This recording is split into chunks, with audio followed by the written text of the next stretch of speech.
Now here's one for you to chew on. I know the answer to this already, but I'm going to throw it at you. I heard it today. If you had to guess, Hughes, from put a number to it, where would you put as Matt Stafford's in regards to pay at the quarterback position? What number do you think he'd be slotted at? What? So if he got a new contract, where he would be? No. Right now, like out of all the current contracts for quarterbacks, where does he rank as far as number? I bet he's probably top 10. Lower. Or no, like top 15? Even farther down the list than 15. Really? So like in the 20s?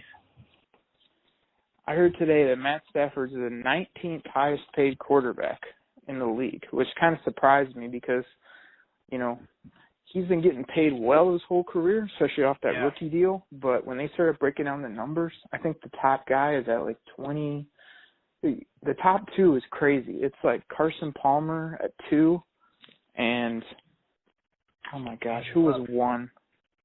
Luck might have been 1, but I thought it was somebody else. But it might have been Luck, then Carson Palmer, and then like Drew Brees, and then it started working its way down with some bums like Flacco, Tannehill, all these guys. Yeah. And he was 19th, so they were talking about how, like, that's really not that bad, even though when you pay him again, he's probably going to move up to number 1 in the whole league at every position. But when I heard that, I kind of thought, like, man, we did get screwed on his rookie deal, if you look back at it, you know, compared to now. But if we can get him anywhere, if he can go from 19 to, like, you know, 1 or the top 5, like you just said, I think it's still priority 1 to get that done because he's a good guy. He's got roots here. He just has to win a bit more, which does come down to the team. But I do need a little bit more wins. And my biggest thing I saw this last year with Matt Stafford was his fire, man. Remember those games where he was chewing people out and just had that look in his eye? Like, if he could have that for 16 games, I'd pay him, you know, whatever it took. But when he has those games where it just doesn't look like he's there, or he was fired up one week and then next week he's just kind of going through the motions, or he's getting beat up, you know, and getting hit a lot, and he's just a different player, you know, he can just keep that fire going on the exterior too, because I don't need it inside all the time, you know. Right. You need to let it out so your teammates see it. Like when Brady just goes nuts, he doesn't do that all the time, but when he does, it gets people's attention. So like you say, I knew your guess was going to be high, just like mine was. I thought probably like, you know, 8 to 10, something like that, or higher. Well, it's just the way that everybody, like the media, makes it seem like he's like a high-paid guy, like, you know, and the Lions are kind of stuck with it, like, oh well, that's what we've had to do. You know what I mean? Yeah, and when you say high-paid, it's like you look at the position and he's making like 16 or something, and I think the top is 24, 25. Like, that's a pretty big difference, you know. For sure. Like you've had a good contract the last 2 years. Unfortunately, you didn't capitalize in the playoffs, but now just bite the bullet, pay the man, and then understand that's the going rate for a good quarterback, like you said. But then he just has to take that step, and if he takes that step, $25 million per, who cares? Well, it's almost like you've not necessarily dealt with, but you've been with Stafford for this long. Why would you, like, not go through with it or give him up once he's in the prime of his career? Like, he's been a young guy for this long, and he's finally entering, like, the time of his career when he, you know, he should be at his best, or he can be at his best.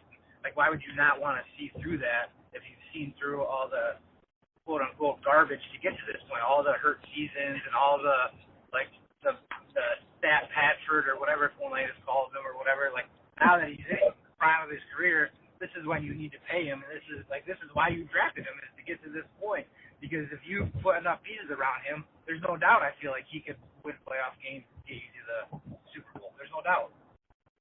Right. Yeah, no, I like that. Like you say, see it through. Why start over now? My only counter to that, or what other people would say, is because you've seen 8 years of not being able to win the big game, not being able to win the playoff game, not being able to make people better to some degree. But like you say, he seems to start to be turning that corner from what everybody saw last year when he was healthy. But my other thing is, like, you know how I'm big on looking at all the salaries and what positions you should pay and what you shouldn't, and when you can wait on a guy and when you can in the draft.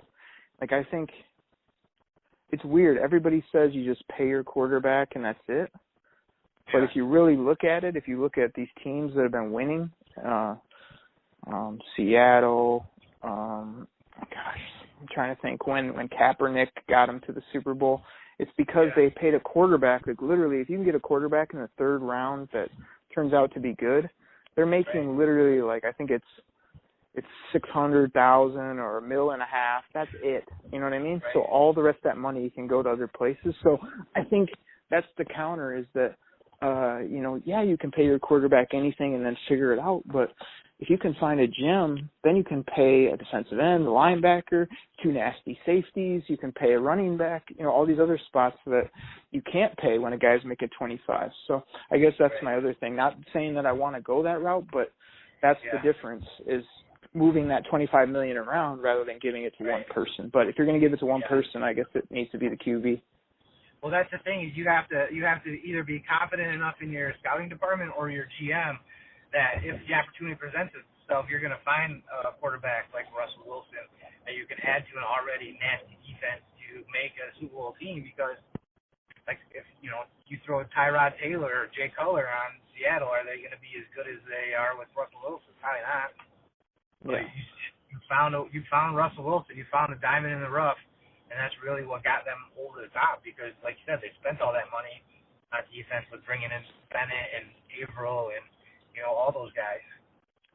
And what I'm hoping Bob Quinn will do is if they're going to pay Matt Stafford $25 million, just don't do what we've done in the last couple of years, which is always take the high skill player in the draft and pay what we were paying Calvin. Like people think I bag on Calvin now just because he quit on us and left. It's really more because we were paying a wide receiver $20+ million. Like I haven't seen one team that one paid a guy like that at that position, and two won with paying that kind of position plus all the other busts and things we had. So if you get all your other picks right and you distribute them properly, like hey, in the first round we're going to take a nasty defensive end or a linebacker or not a linebacker actually because those are more a dime a dozen, like a defensive end, a corner, some of these other left tackle, all these positions that put your money in those spots with a younger, more athletic talent. If you can make it work, but we were just giving it to the wrong positions and then having to overpay for a QB back in the old salary cap rookie format, which just killed us, and a lot of those draft picks didn't pan out. So I think those draft picks will pan out a bit better and they'll put them where they need to be, which is that'll make a huge difference from what we're used to. Yeah, and I think so. I think we'll see even this year, but I think ultimately, like, going into his fourth year with Quinn, I think you'll see the big difference in just the amount of, like, depth that you have, because I know that was such a big emphasis. Like, every single guy he drafted this past year either contributed starting or coming off the bench and playing a role, and I think that's what the Lions have missed for so long is you have somebody get hurt and then you're screwed. Like you're down. Like you got some guy off your practice squad that has to play a right tackle now. You know what I mean? So, and I think that's what's such a benefit in his draft strategy and like rebuilding this roster and going after the depth because it has been so weak for so long. Yeah, man, that's a great point, and that's why I'm excited about what we're heading towards rather than worrying about what happened before.